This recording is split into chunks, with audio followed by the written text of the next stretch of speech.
Oi, eu sou o Diego Gama, eu sou estilista e eu trabalhei durante pouco mais de 3 anos com a Fernanda Yamamoto, como estagiário, assistente e estilista.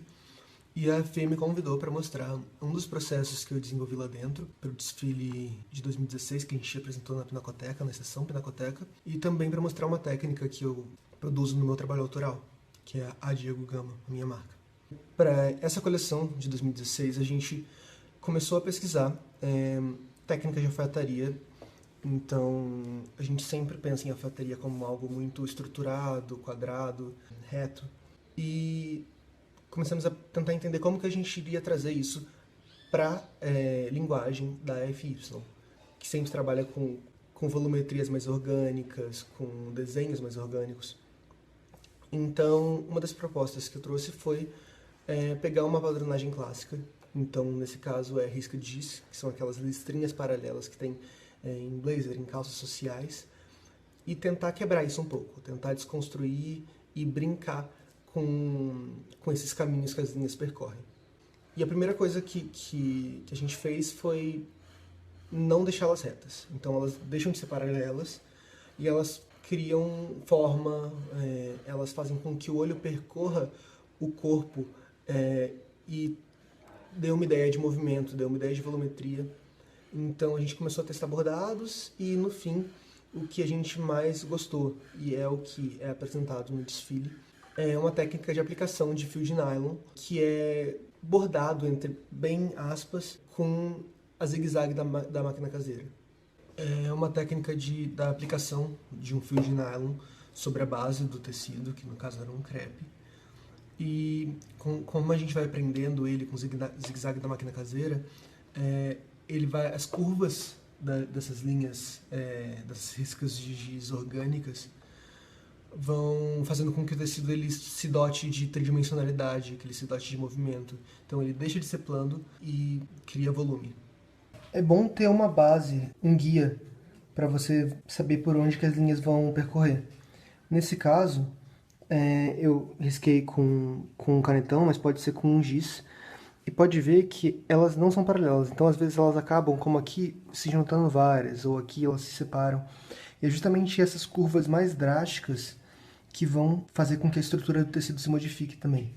Na hora da costura, você coloca o seu zigue-zague na configuração menor e você encaixa aqui o fio de nylon dentro do calcador, que é o que vai segurar esse fio aqui dentro. Quando você vê que ele começou a abraçar, você vai pegando o ritmo e controlando o fio de nylon para ele ficar na linha que você estava desenhando.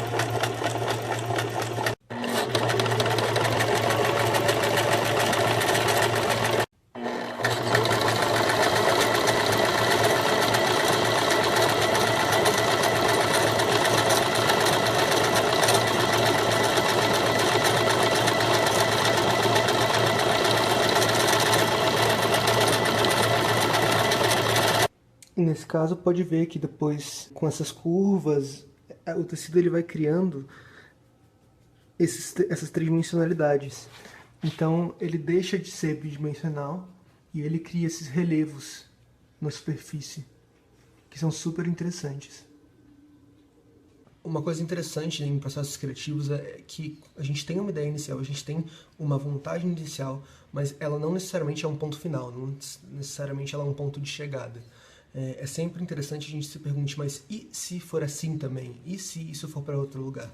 Por exemplo, a risca de giz começou sendo só uma risca que seria deformada, teria outra formatação.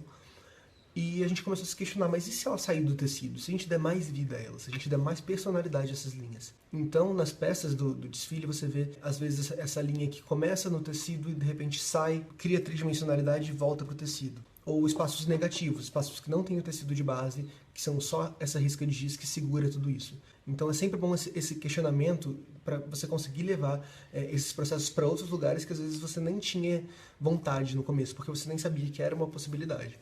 Agora falando das digitais, que é como eu chamo essa técnica, foi uma técnica que eu comecei a desenvolver na minha graduação.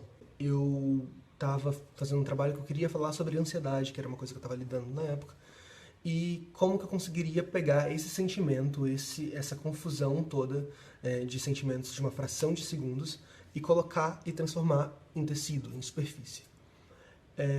Então eu peguei um símbolo clássico e tradicional, que é a minha digital, um símbolo do que caracteriza a gente quanto indivíduo, é algo exclusivo nosso. Aqui, a ideia é que as digitais vão se sobrepondo e formando essas camadas de digital.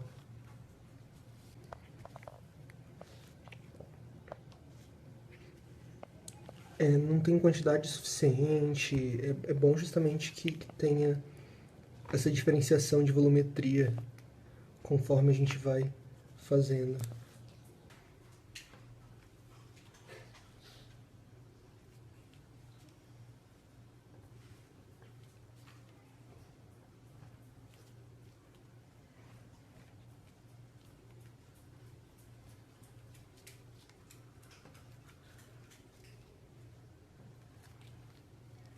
E quando a gente trabalha com material diferente, que não é tecido, é legal que a gente trate ele como ele mesmo e não force ele a ser um tecido. Por exemplo, nesse caso, a gente pensou como usá-lo para esconder as próprias costuras. Então, se você olhar bem, aqui as costuras estão para fora, só que a gente sobrepõe o silicone em cima dessas costuras. Então elas acabam se perdendo e fazendo o avesso da peça ser liso. Também a gente leva isso para os acabamentos, que a gente cria essa textura que parece ribana esportiva, que é uma essência, uma essência da marca, também com silicone. Então existe essa variação de texturas que faz com que essa peça brinque com essas texturas e com essas ideias de material.